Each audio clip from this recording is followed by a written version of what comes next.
Hello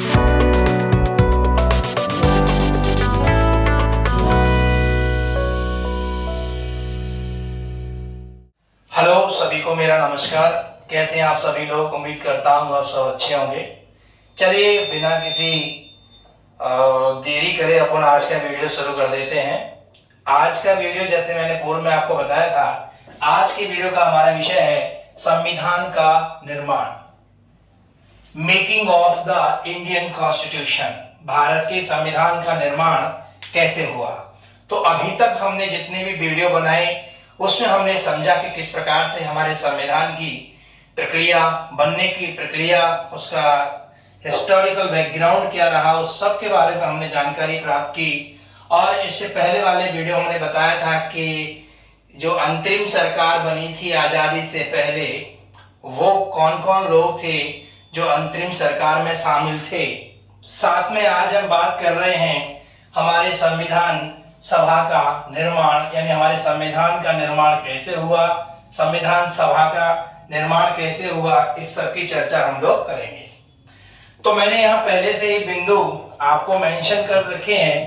पहला बिंदु है जिस पर हम लोग चर्चा करेंगे संविधान सभा का विचार, दूसरा बिंदु है संविधान सभा का गठन, तीसरा बिंदु है संविधान सभा की कार्यप्रणाली, चौथा हमारा टॉपिक रहेगा संविधान सभा की समितियां, पांचवा टॉपिक है संविधान का प्रभाव में आना, छठवां टॉपिक है संविधान का प्रवर्तन, सातवां टॉपिक रहेगा संविधान सभा की आलोचना, और आठवां हमारा अंतिम जो टॉपिक रहेगा आवश्यक तथ्य, यानी हमारे संविधान सभा से संबंधित कुछ फैक्चुअल बातें हैं, कुछ फैक्ट हैं, उनको भी हम अंत में यहाँ पर चर्चा करेंगे, जहां से फैक्चुअल क्वेश्चंस आपसे पूछे जाते हैं। चलिए शुरू कर देते हैं। पहला हमारा जो टॉपिक है संविधान सभा का विचार।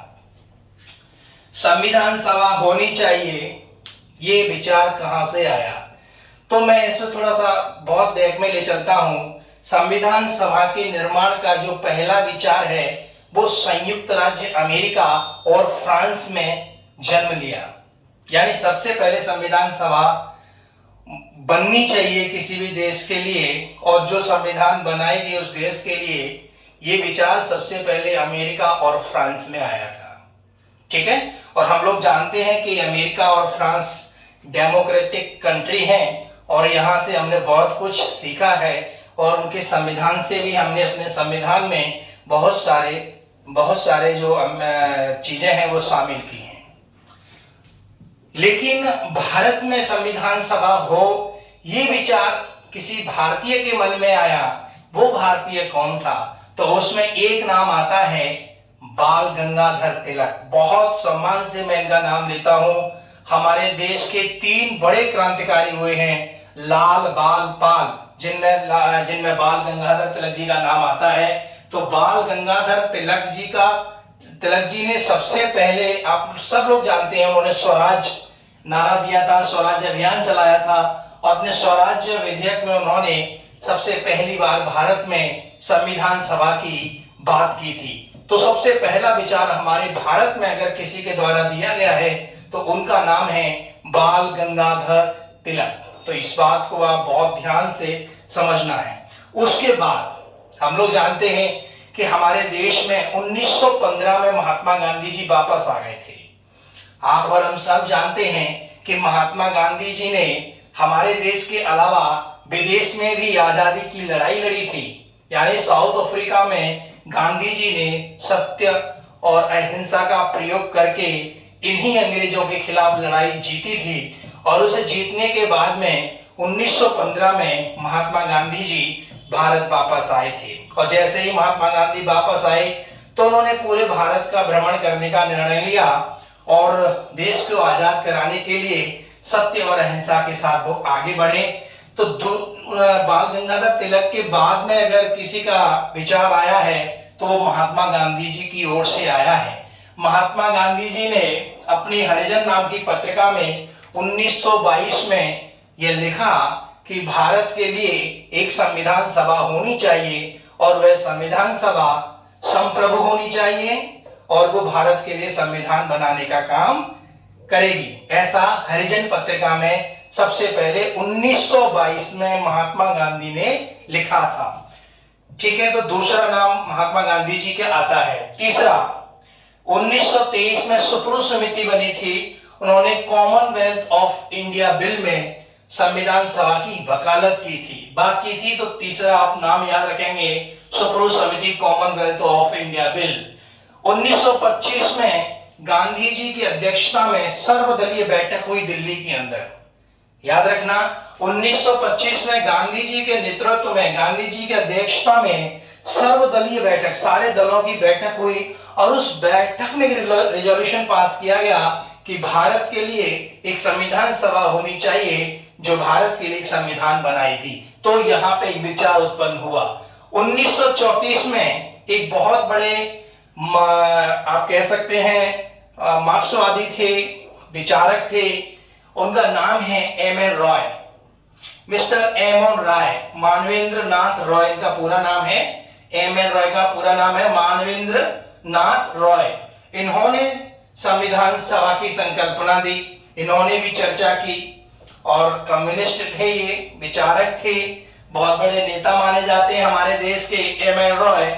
उन्होंने संविधान सभा का विचार दिया, इनका भी नाम अपन ध्यान रखेंगे। और इन्हीं के विचार को ध्यान में रखकर 1934 में पंडित जवाहरलाल नेहरू ने इस मांग को रिकॉग्नाइज किया, कांग्रेस ने इसको रिकॉग्नाइज किया और 1938 में कांग्रेस ने इस मांग को वैधानिक तरीके से उठाना शुरू किया और मांग की अंग्रेजी सरकार से कि भारत के लिए एक संविधान सभा हो और वह संविधान सभा संप्रभुत्व संपन्न वाली होनी चाहिए, उसमें विदेशी या विदेशी सरकार का किसी प्रकार का कोई हस्तक्षेप नहीं हो और वह संविधान सभा भारतीयों के द्वारा बनाई जाए, भारतीयों के द्वारा संविधान बनाया जाए, ऐसी डिमांड रखी थी कांग्रेस ने 1938 में। तो ये इसका एक फलसफा है। 1935 और 1938 की इस डिमांड को ध्यान में रखकर अंग्रेजी सरकार ने भी सोचा कि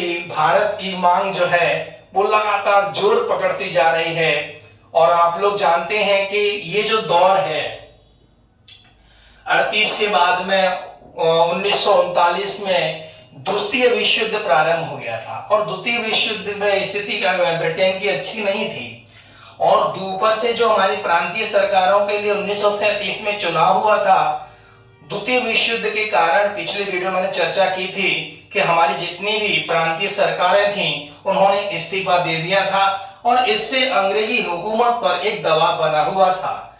पूरी दुनिया का यह दबाव था अंग्रेजों के ऊपर कि भारतीयों की सहभागिता बहुत जरूरी है, इसीलिए कैसे भी करके भारतीयों को कन्विंस करो, भारतीय कन्विंस होंगे तभी हम इस युद्ध में जीत सकते हैं। ये पूरे विश्व का दबाव था इंग्लैंड की गवर्नमेंट पर। तो अंग्रेज हमारी किसी भी बात को, अंग्रेज मतलब इंग्लैंड की जो गवर्नमेंट है वो हमारी हर बात को अटेंशन दे रही थी और इसी अटेंशन में 1938 की जो पुरजोर मांग कांग्रेस के द्वारा उठाई गई थी तो उसके एवज में 1940 में अगस्त प्रस्ताव आया था।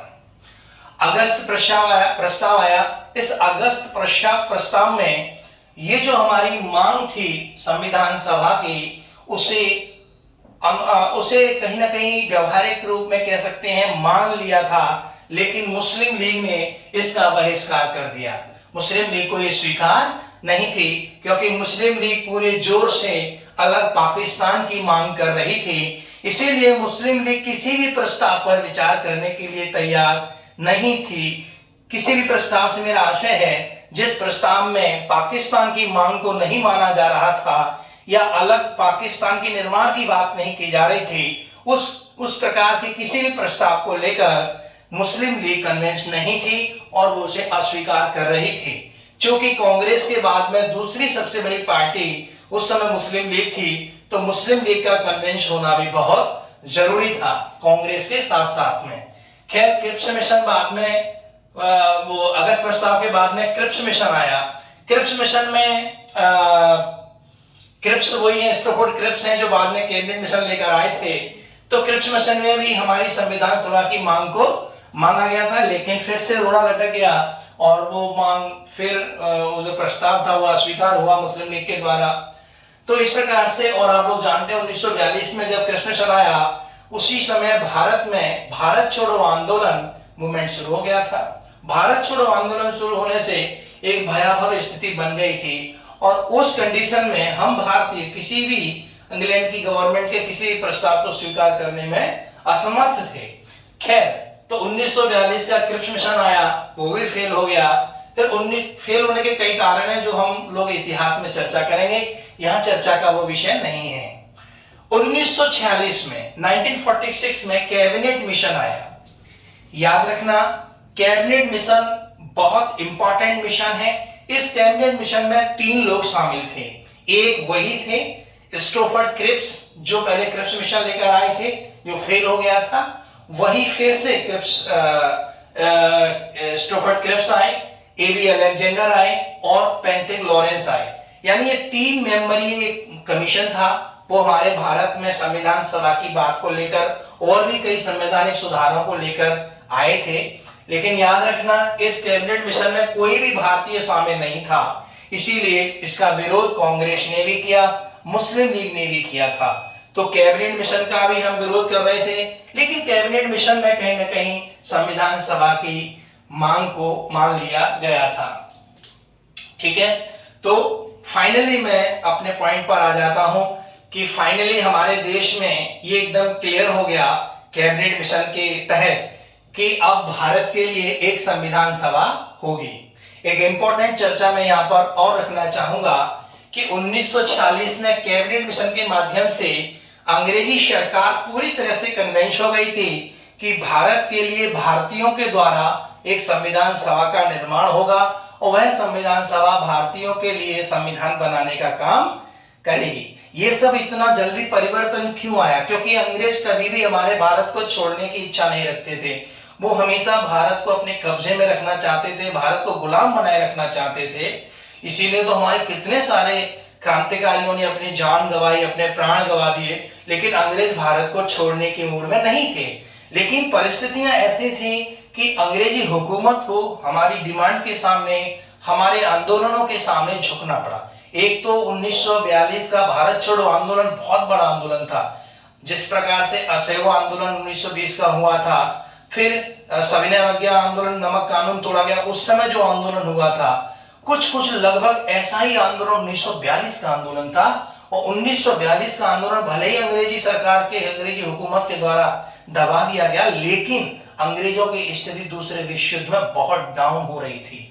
तो इसलिए अंग्रेजों पर, अंग्रेज हुकूमत पर अंतरराष्ट्रीय दबाव था कि भारतीय नेताओं को किसी भी प्रकार से कन्विंस किया जाए, उनको कन्विंस किया जाए। तो इसके लिए ये, और दूसरी बात, इंग्लैंड के अंदर जैसे मैंने कहा कि कोई भी युद्ध हो, चाहे वो देश के अंदर हो या विश्व युद्ध हो, अभी तक 2 विश्व युद्ध हुए, तो विश्व युद्ध जब हुआ या कोई भी युद्ध होता है तो उसमें क्षति होती है। जीतने वाले जो देश है उसको भी क्षति होती है, और हारने वाले देश को तो क्षति होती ही होती है।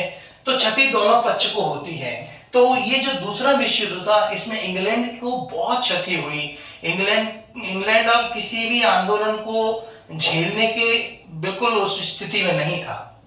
तो और दूसरी बात, इंग्लैंड में 1945 में जब दूसरा विश्व युद्ध समाप्त हुआ, उसी समय इंग्लैंड में चुनाव हो गए। तो इंग्लैंड में सत्ता परिवर्तन हो गया, लेबर पार्टी सत्ता में आ गई, क्लीमेंट एटली वहां के प्रधानमंत्री बन गए। उनसे पहले चर्चिल साहब थे। चर्चिल साहब तो बिल्कुल भारत को आजाद करने के मूड में नहीं थे, बहुत स्ट्रिक्टली वो देश पर रूल करना चाह रहे थे। लेकिन क्लीमेंट एटली ने अपने वायदे में ये कहा था कि अगर हमारी सरकार आती है तो हम भारत को आजाद कर देंगे। तो क्लीमेंट एटली की सरकार बन गई थी 1945 में। तो उसी परिप्रेक्ष्य में हम इसको देख सकते हैं कि कैबिनेट मिशन आया, क्योंकि वो पूरे मूड में थे क्लीमेंट एटली साहब कि भारत को आजाद किया जाएगा और भारत के लोग भारत के लिए संविधान बनाएंगे। तो मैं ये सारी घटनाक्रम बता रहा हूं जो कैबिनेट मिशन के पहले काम कर रहे थे। तो कैबिनेट मिशन फाइनली हमारे भारत में नवंबर 1946 में आ गया और संविधान सभा का गठन कर दिया गया। ध्यान रखना, नवंबर 1946 को संविधान सभा का गठन हुआ। ठीक है, अब उस गठन की प्रक्रिया क्या थी उसको थोड़ा सा आप लोग समझिएगा। गठन कौन लोग होंगे जो संविधान सभा में शामिल होंगे, ये प्रक्रिया क्या रहेगी। तो इसमें सबसे पहले ध्यान रखना कि इलेक्शन होगा, निर्वाचन होगा। क्या होगा? निर्वाचन होगा। यानी जो संविधान सभा होगी वो नॉमिनेट लोग नहीं होंगे, उसमें निर्वाचित लोग होंगे। तो दूसरी प्रक्रिया यह है कि निर्वाचन कैसे होगा, कहां से होगा, किस प्रकार होगा। क्योंकि हमारे भारत की उस समय की जो स्थिति थी वो ये थी कि भारत दो हिस्सों में बटा हुआ था ऑलरेडी। एक तो रियासती भारत था और दूसरा जो ब्रिटिश प्रांत जिन्हें अपन कहते हैं प्रांतीय भारत था, एक रियासती भारत था।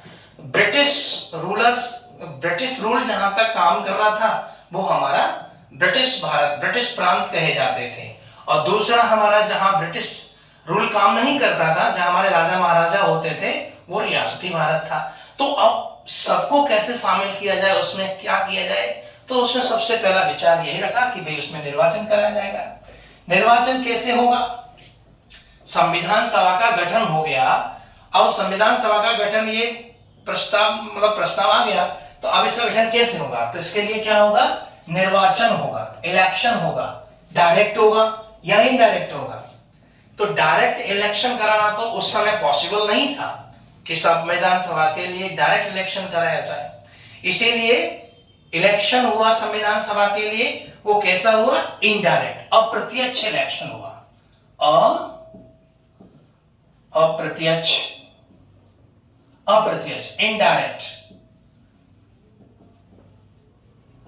इनडायरेक्ट इलेक्शन हुआ।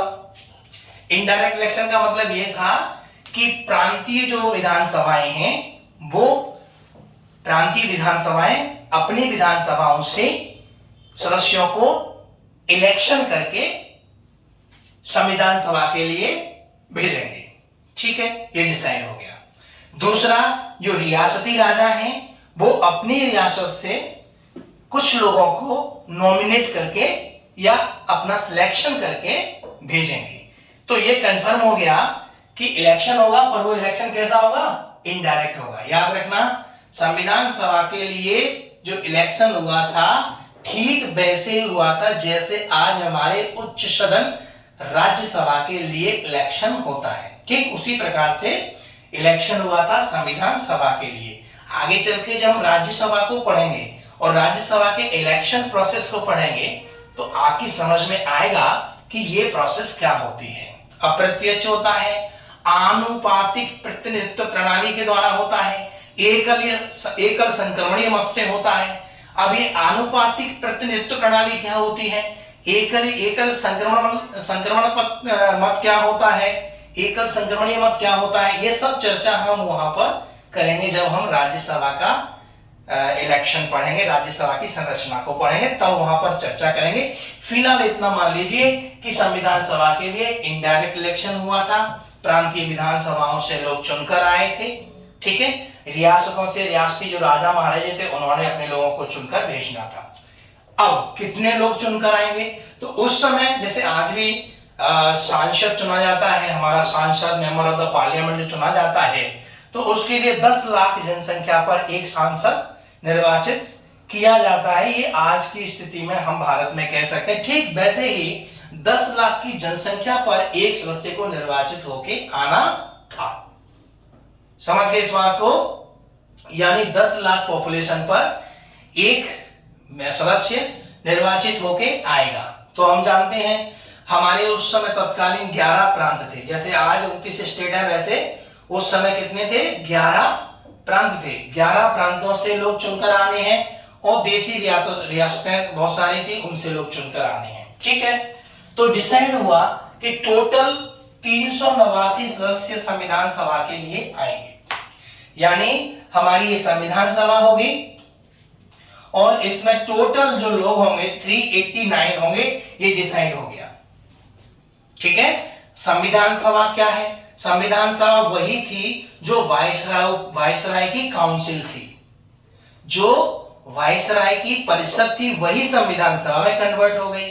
ठीक है, और आज जो हमारा जो संविधान, आज हमारा जो संसद है वही संविधान सभा था, वही हॉल था, वही जगह थी। तो ये डिसाइड हो गया कि संविधान सभा के लिए टोटल कितने मेंबर आएंगे चुनकर? 389। यानी आंकड़ा लाया गया कि 10 लाख पर एक मेंबर चुनकर आएगा। इस प्रकार से total number of the house हो जाएगी 389। कैसे चुनकर आएंगे ध्यान रखना, अप्रत्यक्ष रूप से। अप्रत्यक्ष का मतलब जो प्रांतीय विधान सभाएं हैं वो वोट करके अपने में से लोगों को चुनकर भेजेंगे। क्लियर हो गया? ओके। अब ये 389 जो टोटल मेंबर आएंगे उसमें से डिवाइडेशन कर दिया क्या, उसमें से 296 जो मेंबर है वो प्रांतों से आएंगे, ठीक है, और 93 जो मेंबर है वो रियासतों से आएंगे। तो अगर आप 296 और 93 को प्लस करेंगे तो 389 हो जाएगा। Is it clear? 296 प्रांतों से आएंगे, 93 रियासतों से लोग आएंगे, तब जो के 389 की संख्या बनेगी। ये डिसाइड हो गया कैबिनेट मिशन के तहत। ओके। 296 जो मेंबर प्रांतों से इलेक्टेड होके आने हैं उनमें से 292 तो आएंगे प्रांतों से, लेकिन 4 जो हमारी हाई कमिश्नरी थी, 4 हमारी कमिश्नरी रीजन थे, दिल्ली, अजमेर, कुर्ग, बलूचिस्तान, ठीक है, यानी दिल्ली, अजमेर बाड़मेर साथ में नाम लिया जाता है, तो दिल्ली, अजमेर, बाड़मेर मिला के कुर्ग और बलूचिस्तान, ये 4 कमिश्नरी से एक सदस्य से चुनकर आना था। यानी 4 मेंबर कहां से आने थे? कमिश्नरी से, और बाकी 292 कहां से आने थे? प्रांतों से। यानी 296 members will be elected, indirectly elected, but 93 members will be nominated by the Prince States. Okay? जो 93 लोग होंगे वो रियासतों से आएंगे। अब क्लियर हो गया? तो टोटल मिला के हमारी इसमें कितने सदस्यों को आना है? 389। याद रखना, जब संविधान सभा का गठन हुआ है देश आजाद नहीं हुआ है, देश अभी आजाद नहीं हुआ है, घोषणाएं हो रही थी लेकिन आजाद अभी तक नहीं हुआ था, संविधान सभा बन गई साहब, ठीक है, ओके। संविधान सभा के लिए चुनाव हुआ, जैसा अभी मैंने कहा ना, इनडायरेक्ट इलेक्शन हुए, तो संविधान सभा के लिए चुनाव हुआ, तो सबसे ज्यादा मेंबर किस राजनीतिक दल से चुनकर आए? तो डेफिनेटली कांग्रेस से, इंडियन नेशनल कांग्रेस से 208 मेंबर्स का इलेक्शन हुआ। इनमें से 296 में से 208 मेंबर का इलेक्शन कांग्रेस से हुआ। इलेक्शन कुछ भी कहिए आप। और हाँ, याद रखना, मतदान करने का अधिकार वही रहा जो पहले था, सीमित मताधिकार था, आज जैसा नहीं था। यानी क्राइटेरिया था एजुकेशन या शिक्षा, लिटरेसी और टैक्स और संपत्ति, ये 3 क्राइटेरिया होते थे। अगर इन 3 क्राइटेरिया में कोई व्यक्ति फिट है तो उसे वोट देने का अधिकार था, अन्यथा वो वोट नहीं दे सकता था। कहा जाता है, किताबों में लिखा हुआ है कि पूरे देश की जनसंख्या की भागीदारी तो इसमें नहीं थी, ओनली हमारे जितने भी पॉपुलेशन था उसका 10% पॉपुलेशन ही पार्टिसिपेट कर सकी थी इस इलेक्शन में, ओनली 10%। ओके, आज जब इलेक्शन होता है हमारे देश में तो 100% हमारी पॉपुलेशन उसमें जो वयस्क मताधिकार करने के वाले योग्य जो लोग हैं वो 100% इलेक्शन में पार्टिसिपेट कर सकते हैं, लेकिन उस समय केवल कितने लोग थे? 10%। तो हम ये कह सकते हैं कि पूरे देश का उस समय प्रतिनिधित्व नहीं था, लेकिन चूंकि उस समय की ऐसी ही व्यवस्था थी कि कुछ लोगों को ही यानी सीमित मताधिकार था। तो चुनाव हुआ, जुलाई में चुनाव, याद रखना, जुलाई 1946, नवंबर में तो गठन हो गया था, जुलाई 1946 में प्रोसेस शुरू हो गई थी, और जुलाई, मई, जून, जुलाई अगस्त में ये इलेक्शन संपन्न हो गई। और उस इलेक्शन में 208 सीट आई थी कांग्रेस की, 73 सीट आई थी मुस्लिम लीग की, और 15 सीट अदर्स की आई थी। अदर्स में जैसे कम्युनिस्ट पार्टी थी, समाजवादी टाइप की पार्टियां थी, अकाली दल था, ये वगैरह वगैरह, यानी छोटी मोटी पार्टियां थी, रीजनल पार्टियां थी। केरल में था, पंजाब में थी, है ना, पश्चिम बंगाल की पार्टी थी। तो इस प्रकार से छोटी छोटी पार्टियां थी, उनसे एक एक मेंबर, दो दो मेंबर चुनकर आए थे। और याद रखना कुछ इंडिपेंडेंट मेंबर भी इसमें चुनकर आए थे, निर्दलीय यानी किसी दल से नहीं थे। कुल मिला के उसका हिसाब किताब यह है कि 15 अगस्त, क्लियर हो गया, 208 कांग्रेस, 73 मुस्लिम लीग, इंडियन मुस्लिम लीग और 15 अदर्स। टोटल कितना हो गया आपका 296। ठीक है, अगर आप इसको ऐड करेंगे तो हो जाएगा 296। क्लियर हो गया। चलिए, तो ये इलेक्शन हो गया साहब, चुनाव हो गया। अब इसमें आप देख सकते हैं कि कांग्रेस की सीट कितनी आई है 208, मुस्लिम लीग की कितनी आई है 73। बहुमत किसके पास है, कांग्रेस के पास है। यानी इस संविधान सभा में जो कांग्रेस चाहेगी वो बिल पास हो जाएगा।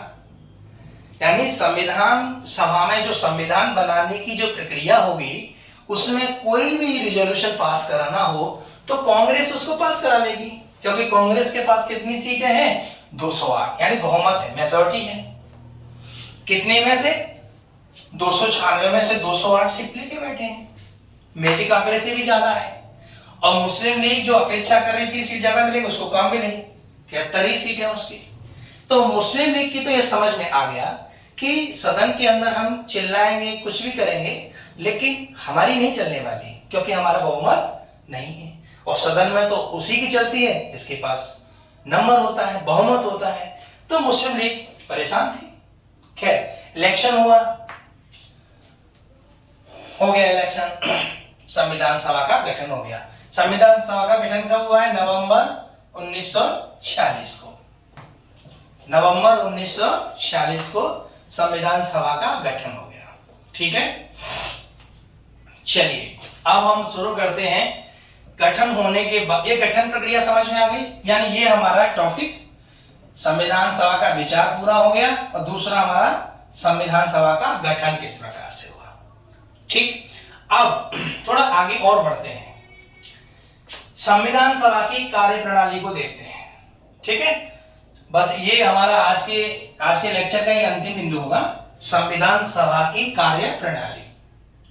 अगले लेक्चर में हम चर्चा करेंगे संविधान सभा की समितियां, संविधान का प्रभाव में आना, संविधान का प्रवर्तन और संविधान सभा की आलोचना और आवश्यक तथ्य। ये एक अगले लेक्चर में होगी। आज के लेक्चर में अंतिम बिंदु हमारा होगा संविधान सभा की कार्यप्रणाली। ठीक है, तो संविधान सभा की पहली बैठक, संविधान सभा का गठन कब हुआ है, नवंबर में, याद रखना। संविधान सभा के लिए इलेक्शन कब हो गया था, जुलाई अगस्त में हो गया था 1946 में। वो इलेक्शन कितनी सीटों के लिए हुआ था, 296 के लिए। ठीक है, उसमें से कांग्रेस को कितनी मिली थी 208, मुस्लिम लीग को कितनी मिली थी 73, अदर्स पार्टी को कितना मिला था 15 प्लस निर्दलीय, अदर पार्टी प्लस निर्दलीय, इंडिपेंडेंट। टोटल नंबर कितना था 15 था।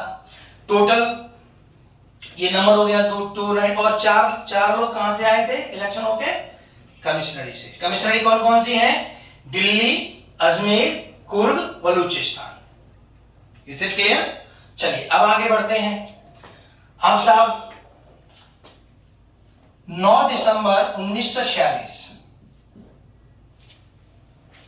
9 दिसंबर 1946 को संविधान सभा की पहली बैठक हुई। क्लियर आ गया समझ में। 9 दिसंबर 1946 को संविधान सभा की पहली बैठक हुई, सारे लोग आ गए। 93 लोग रियासतों से भी आए। ठीक है, 93 कहां से आए, रियासती भारत से आए। टोटल सीट बढ़िया बनी हुई है, साफ सफाई से 389 तैयार है, सजा हुआ है हॉल, सेंट्रल हॉल। अब वहां पर सारे लोग आए, कांग्रेस बैठ गई, मुस्लिम लीग भी बैठ गई। हाँ, एक बात याद रखना, जो रियासत जो हमारी थी वो 93 नंबर होना चाहिए था, लेकिन कुछ रियासतों ने इसमें इंटरेस्ट नहीं लिया, यानी कुछ रियासतों ने अपने मेंबर्स को चुनकर इसमें नहीं भेजा था। वो विरोध कर रहे होंगे या उनको लगा हुआ हम तो अलग संविधान बनाएंगे, जो भी कारण रहे होंगे, तो कुछ लोग ये नहीं आए थे। ठीक है, तो कार्रवाई शुरू हुई। तो पहला जो बैठक हुई वो कब हुई थी? 9 दिसंबर 1946 को। जब भी सदन की पहली बैठक होती है तो सबसे बड़ा प्रश्न ये आता है कि अध्यक्षता कौन करेगा? अध्यक्षता कौन करेगा? स्पीकर कौन होगा उसका? तो पहले दिन कैसे डिसाइड होगा? क्योंकि आज की व्यवस्था ये है कि जब लोकसभा में मीटिंग शुरू होती है, हमारी वर्तमान संविधान की बात कर रहा हूं, वर्तमान समय बात कर रहा हूं, तो उस समय जो सदस्य चुनकर आए हैं उनमें से ही एक स्पीकर चुना जाता है, उन्हीं के द्वारा। क्लियर? यानी ये जो लोग चुनकर आए हैं, ये जो लोग इलेक्शन होके आए हैं, इनमें से ही एक व्यक्ति बनेगा उस संविधान सभा का अध्यक्ष। लेकिन पहले दिन जब बैठक होगी तो अध्यक्षता कौन करेगा? याद रखना, जब स्टार्टिंग में पहली मीटिंग के लिए सारे मेंबर्स आकर बैठ गए तो फिर ये डिसाइड किया गया कि हम में से जो भी वयोवृद्ध लीडर है उसको आज हम एक दिन के लिए स्पीकर बना देते हैं, जिसकी अध्यक्षता में मीटिंग कार्रवाई शुरू होगी और उसमें हम नियमित अपना स्पीकर, नियमित अपना अध्यक्ष चुन लेंगे। तो ऐसे करके संविधान सभा में जो सबसे सीनियर लीडर थे डॉक्टर सच्चिदानंद सिन्हा, याद रखना है ना, डॉक्टर सच्चिदानंद सिन्हा, डॉक्टर सच्चिदानंद सिन्हा,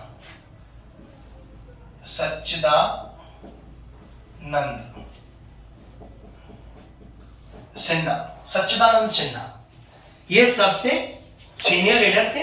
तो सच्चिदानंद सिन्हा को अस्थायी स्पीकर चुना गया। मोस्ट इंपॉर्टेंट फैक्ट ये अक्सर पूछा जाता है परीक्षाओं में कि संविधान सभा की प्रथम बैठक की अध्यक्षता किसने की? तो उनका नाम है डॉक्टर सच्चिदानंद सिन्हा। इन्हें प्रोटॉम स्पीकर भी कहा जाता है। क्या कहा जाता है? प्रोटॉम स्पीकर कहा जाता है। प्रोटॉम स्पीकर होते हैं अस्थायी अध्यक्ष होते हैं। ठीक, इनकी अध्यक्षता में मीटिंग शुरू हुई। मीटिंग शुरू हो गई, उससे पहले एक चर्चा और मैं करना चाहूंगा। इस संविधान सभा में ये जो मेंबर्स आए थे इलेक्शन होके, इनमें से 15 महिलाएं भी चुनकर आई थी। 15 महिलाएं भी चुनकर आई थी। याद रखना, संविधान सभा में 15 महिलाओं का इलेक्शन भी हुआ था और वो चुनकर आई थी। 15 women participated in first meeting of the Indian Constitutional Assembly। और वो 15 महिलाएं कौन सी हैं? ये शायद आपको दिख रहा होगा वीडियो में। वो 15, इनका नाम मैं यहां थोड़ा रोक के इनका नाम आपको बताना चाहूंगा कि ये 15 महिलाएं हैं जो संविधान सभा में चुनकर आई थी। ठीक है, बहुत इंपॉर्टेंट बिंदु है। इन महिलाओं का नाम याद रखना है। ठीक है, बहुत से नामों से आप पहले से परिचित होंगे, कुछ नाम आपको नए भी लगेंगे। सबसे पहली महिला है विजय लक्ष्मी पंडित। विजय लक्ष्मी पंडित जो पंडित जवाहरलाल नेहरू जी की ही सिस्टर थी, तो वो चुनकर आई थी विजय लक्ष्मी पंडित। दूसरी हमारी महिला थी राजकुमारी अमृता कौर। ये तो अंतरिम सरकार जो बनी थी आजादी के बाद, उसमें भी इनको मंत्रालय दिया गया था, स्वास्थ्य विभाग दिया गया था आफ्टर द इंडिपेंडेंट। तो राजकुमारी अमृता कौर।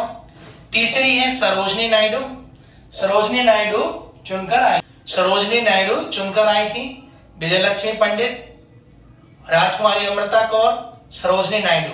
चौथी है सुचेता कृपलानी। एक बहुत बड़े लीडर थे हमारे जेबी कृपलानी, उनकी वाइफ है सुचेता कृपलानी। याद रखना है, सुचेता कृपलानी। और पूर्णिमा बनर्जी। पांचवी महिला कौन सी है? पूर्णिमा बनर्जी। छठवीं महिला है लीला राय। सातवीं नाम है जी दुर्गाबाई। आठवां नाम है हंसा मेहता। नौवां नाम है कमला चौधरी। 10वां नाम है रेणुका राय। 11वां नाम है मालती चौधरी। 12वां है दक्षियानी वेलायुधन। 13वां नाम है बेगम एजाज रसूल। 14वीं महिला थी एनी मस्केरेली और 15वीं महिला है अम्मू स्वामी नाथन। अम्मू स्वामी नाथन। इस प्रकार से इस संविधान सभा में 15 महिलाओं की भागीदारी भी आपको याद रखनी है। क्लियर हो गया? पहली बैठक हुई थी 9 दिसंबर को। सच्चिदानंद सिन्हा जी को, डॉक्टर सच्चिदानंद सिन्हा जी को प्रोटेम स्पीकर बनाया गया और उसमें जब बैठक शुरू हुई तो बैठक में सबसे पहला काम क्या करना है? सबसे पहले काम करना है स्पीकर का चयन। तो सबसे पहले स्पीकर का चयन हुआ तो उसमें नाम डिसाइड हो गया था, है ना? नाम डिसाइड हो गया था। चलो वो पहले दिन की मीटिंग तो यानी 9 दिसंबर की मीटिंग तो इनके अध्यक्षता में ही होनी है, लेकिन उसमें डिसाइड हो जाएगा कि अध्यक्ष कौन बनेगा। फिर जो नेक्स्ट मीटिंग होगी उसमें अध्यक्षता कौन करेंगे? जो इस मीटिंग में चुने जाएंगे। ठीक है, तो आपको मालूम है कि इस मीटिंग में डॉक्टर राजेंद्र प्रसाद किसको अध्यक्ष चुना गया था? डॉक्टर राजेंद्र प्रसाद जी को स्थायी अध्यक्ष चुन लिया गया था। याद रखना, संविधान सभा का स्थायी अध्यक्ष किससे चुना गया था? तो उनका नाम है doctor Rajendra Prasad. Pro tem speaker कौन बनने थे? डॉक्टर सच्चिदानंद सिन्हा। दो नाम याद रखेंगे। मीटिंग हुई, लेकिन इस पहली मीटिंग में ही मुस्लिम लीग ने वॉकआउट कर दिया। मुस्लिम लीग ने वॉकआउट कर दिया। क्लियर हो गया? यानी मुस्लिम लीग बाहर हो गई। जब मुस्लिम लीग बाहर हो गई तो संख्या कम हो गई। ठीक है, अब जब मुस्लिम लीग ने आउट क्यों कर दिया? क्योंकि मुस्लिम लीग ने ये मांग रखी थी कि हम अलग देश चाहते हैं और उस देश के लिए हम अलग संविधान सभा बनाएंगे और उस संविधान सभा में हम अलग संविधान बनाएंगे। इसके लिए, और चूंकि मुस्लिम इस बात को समझ रही थी कि हमारे नंबर कम हैं, हमारा बहुमत नहीं है, बहुत पीछे हैं, तो कांग्रेस जो चाहेगी वो पास करेगी, तो हमारे हित इसमें शायद पूरे ना हो, ऐसा उनका सोच था। तो मुस्लिम लीग ने वॉकआउट कर दिया। याद रखना, इसी में कुछ रियासती मेंबर ने भी वॉकआउट कर दिया। कुल मिला के ये नंबर घट गया। और नंबर घटने के बाद में क्या हुआ? देखिए, फिर से नंबर डिसाइड हुआ सदन में, क्योंकि मुस्लिम लीग आउट हो गई, तो जो 389 का नंबर था वो तो खत्म। तो फिर डिसाइड किया गया कि 389 नंबर नहीं होगा, तो कितना होगा? 229 और 70 रियासत, यानी टोटल जो नंबर होगा वो होगा 299। याद रखना, 389 अब नहीं होगा। अब कितना नंबर होगा? 299। यानी अंत में जब मुस्लिम लीग ने वॉकआउट कर दिया, तब संविधान सभा की जो संख्या थी, जो डिसाइडेड थी 389, वो अब कम हो गई। कितने हो गई? 299। और 299 का मतलब है 229 स्टेट से और 70 लोग कहां से आएंगे? रियासत से। क्लियर? जब दोनों को जोड़ेंगे तो कितना हो जाएगा? 299 हो जाएगा। ओके, इनको लेकर 11 दिसंबर वो तारीख है जब दूसरी बैठक हुई। और हाँ, एक चीज याद रखना, दूसरी बैठक जो उसमें स्पीकर कौन हो गए? डॉक्टर राजेंद्र प्रसाद हो गए। और फिर 2 डिप्टी स्पीकर चुने गए। आज भी चुने जाते हैं डिप्टी स्पीकर। तो डिप्टी स्पीकर कौन चुने गए थे? बीटी कृष्णाचारी और आपके एचसी मुखर्जी। तो 2 इनको नाम याद रखना है आपको। 2 डिप्टी चेयरमैन है, डिप्टी स्पीकर हैं, बीटी कृष्णाचारी और दूसरे हैं आपके एचसी मुखर्जी। तो 3 नाम आप बहुत इंपॉर्टेंट हैं। 4 हैं, एक तो सच्चिदानंद सिन्हा, डॉक्टर राजेंद्र प्रसाद, बीटी कृष्णाचारी और एचसी मुखर्जी। क्लियर हो गया? इसके बाद कार्रवाई आगे चली और 13 दिसंबर, कौन सी डेट बता रहा हूं मैं? 13 दिसंबर को पंडित जवाहरलाल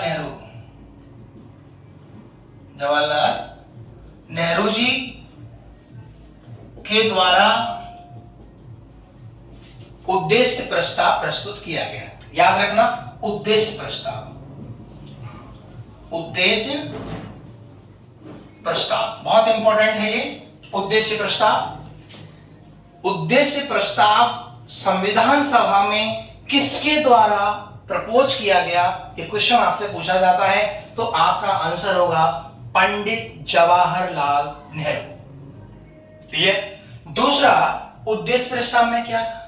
उद्देश्य प्रस्ताव में पूरी कार्यविधि थी कि कैसे संविधान सभा आगे काम करेगी, संविधान सभा का क्या काम है और उस काम को कैसे कैसे किया जाएगा, पूरी की पूरी रूपरेखा जो थी वो किसमें लिखी थी? उद्देश्य प्रस्ताव में। यानी नाम से उद्देश्य, उद्देश्य का मतलब क्या है? अगर हम यहाँ आज बैठे हैं वीडियो बनाए तो उसका उद्देश्य क्या है? उद्देश्य ये है कि आप सब लोग इस वीडियो लेक्चर का फायदा उठाएं, आप सभी लोग अपनी अपनी मंजिल तक पहुंचे, आप सिलेक्ट हो, जो मनचाही आप चाहते हैं वो आपको सफलता मिले। उसमें वीडियो सहायक हो सकता है, लेक्चर सहायक हो सकता है।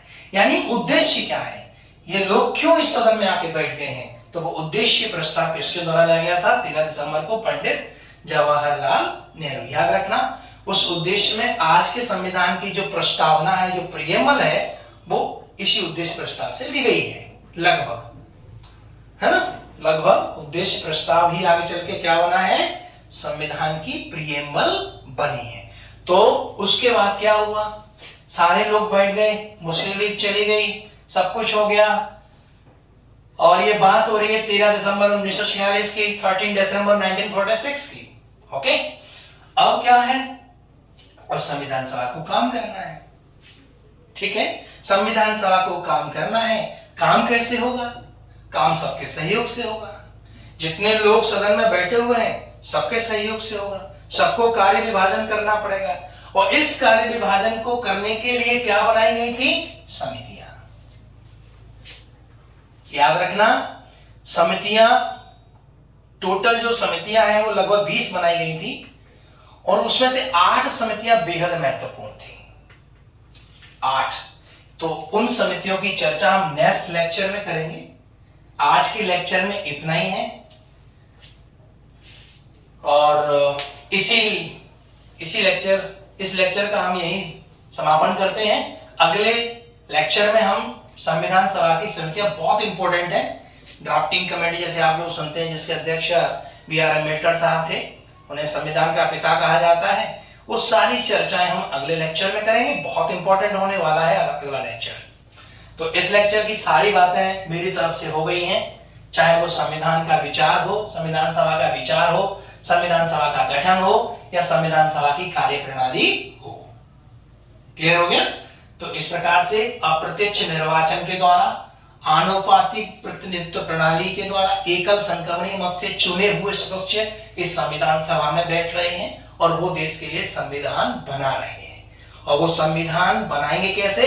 अलग अलग कार्यों के हिसाब से समितियां बना दी जाएंगी और वो समितियां रिसर्च करेंगी, विभिन्न देशों के संविधानों का अध्ययन करें, चाहे वहां उस देश में जाकर अध्ययन करें, जो करना है करें। 2 वर्ष 11 माह 18 दिन का समय लगा था इस संविधान को बनाने में, तो इन समितियों ने काम किया था। तो अगले लेक्चर में हम समितियों की चर्चा करेंगे। आज की चर्चा यहीं तक है और आप अच्छे से पढ़ें, अपने नोट्स भी बनाएं और मुझे पूरी उम्मीद है कि आपको इस लेक्चर से या इस श्रृंखला से लाभ मिलेगा। अभी हम संविधान की चर्चा करेंगे, फिर हम उसके बाद में हिस्ट्री भी पढ़ेंगे, ज्योग्राफी भी पढ़ेंगे, साइंस को बहुत विस्तार से पढ़ेंगे, है ना, करंट अफेयर्स भी पढ़ेंगे। जितने भी टॉपिक्स हो सकते हैं हमारे जनरल स्टडी के, वो सारे के सारे कवर किए जाएंगे और उनसे आप लाभ ले सकते हैं। तो बस लास्ट में बस इतना ही कहूंगा कि अगर आपको ये लेक्चर पसंद आ रहे हैं, अगर आपको लग रहा है कि हमारे लिए लाभदायक हो सकते हैं, प्रॉफिटेबल हो सकते हैं, सहायक हो सकते हैं, आपकी हेल्प कर सकते हैं, तो ये जो हमने चैनल बनाया है, नई शुरुआत की है, सक्सेस व्यू नाम से चैनल है, इसको लाइक और सब्सक्राइब कर दीजिए, लोगों को शेयर कर दीजिए, जिससे कि अधिक से अधिक लोगों तक ये पहुंच जाएगा। हालांकि मैं डेली नहीं बोलूंगा कि आप इसको सब्सक्राइब करें, आपको अच्छा लगे तो आप करें, पर करेंगे तो इससे होगा कि हमारा मनोबल बढ़ेगा और अधिक से अधिक लोगों तक ये वीडियो पहुंचेगा और फायदा मिलेगा। तो इसी के साथ आपका बहुत बहुत धन्यवाद। अपना ध्यान रखिए। Thank you very much.